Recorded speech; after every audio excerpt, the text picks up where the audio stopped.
Our job now is to soften up those three witches and make sure that when we have good candidates to run against them, that they are ready for the burning at the stake. So, using a phrase like that to talk about Michigan's top 3 elected officials, all of whom are women, is shocking, yes.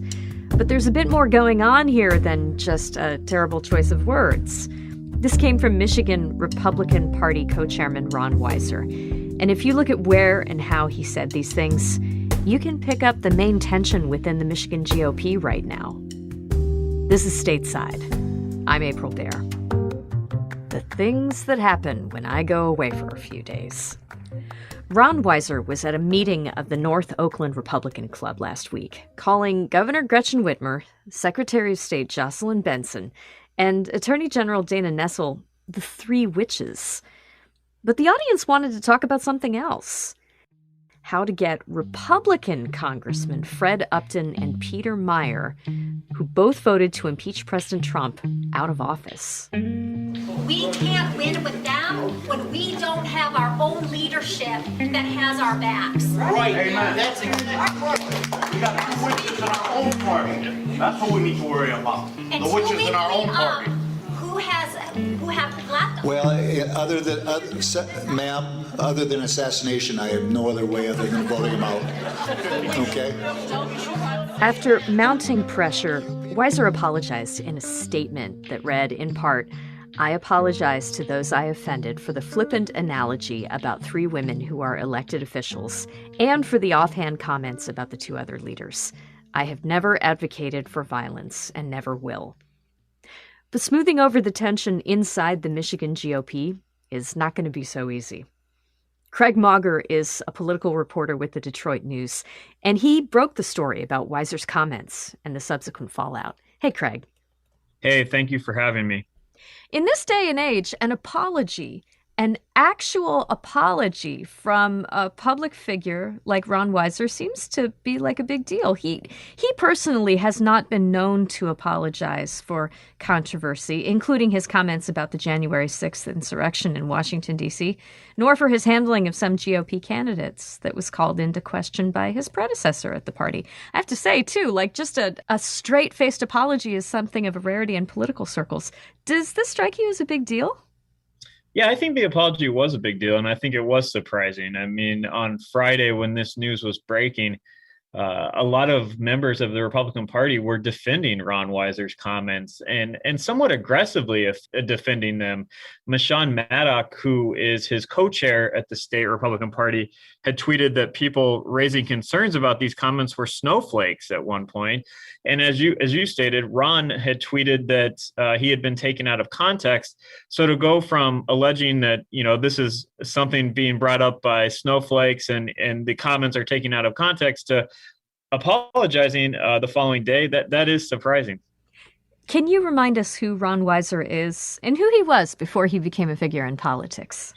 Yeah, I mean, Ron Weiser is an individual who has been involved in Michigan politics for decades. This is his 3rd tenure as the state Republican Party chair. He is also a member of the University of Michigan Board of Regents. That's a detail that has become quite important in recent weeks. And he's an extremely wealthy businessman. He founded a real estate business, and he is a large political donor on top of his personal involvement as a political figure. We should take a moment to note that the University of Michigan does hold the license for Michigan radio. Ron Weiser travels in circles with other wealthy people. Do you think it's possible, Craig, that he got pressure from some moneyed interests within the party, specifically who might be supporters of people like Fred Upton and Peter Meijer? At this hour, I do not know the answer to that question, and I would hate to speculate. I mean, Ron himself is a very large donor to the state Republican Party. If there was pressure, I don't know how successful that angle would be. I do know a lot of Democrats, including Attorney General Dana Nessel, has floated the idea that the pressure has come from the University of Michigan. I mean, Ron Weiser is a major supporter of the University of Michigan. He is on the Board of Regents. And the theory is that officials within the university had pressured him to more directly refute the comments that he made, more directly take them on. It's unclear, what triggered Ron Weiser's mind to say, I need to issue a more explicit statement walking back these comments. It's unclear at this moment. You used to follow campaign contributions pretty closely with the Michigan Campaign Finance Network. Is the money that the party relies on, does that come from businesses or political groups that are center-leaning, perhaps groups that wouldn't take very kindly to the things that Ron Weiser said?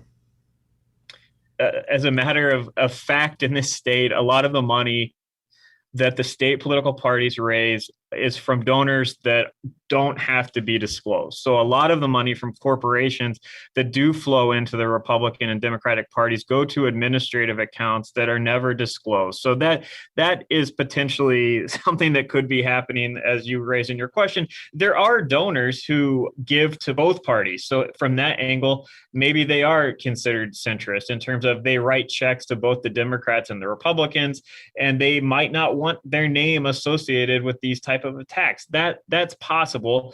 But at the same time, there are dozens of ways for a donor in Michigan to get a check to someone anonymously so that it can never be tracked. And if you want to avoid the kind of public pushback that these type of comments could bring upon your corporation or political organization, giving money secretly is a quick way to avoid any type of risk. We need to take a short break. In a minute, Craig's going to get into what Weiser might have been trying to do in that Oakland County party meeting room. We'll be right back.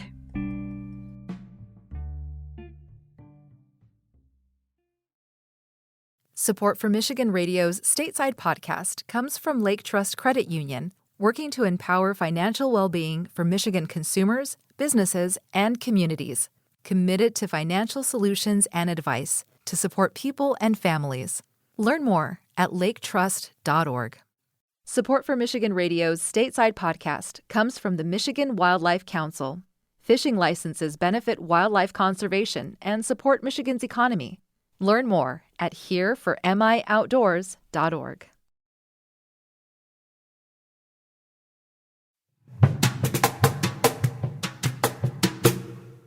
Have we heard from any other members of the party, say, for example, Fred Upton or Peter Meyer, about what Weiser had to say?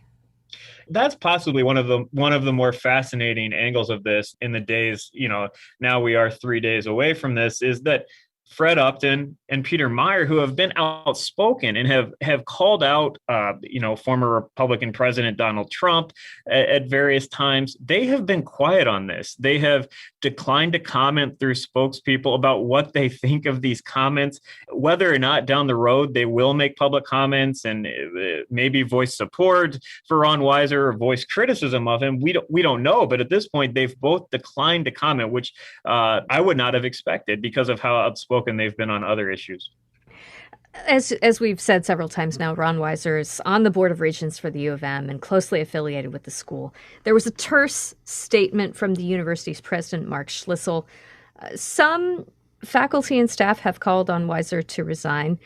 This also seems out of the ordinary for a university administrator and officials to issue statements. Does that strike you as well?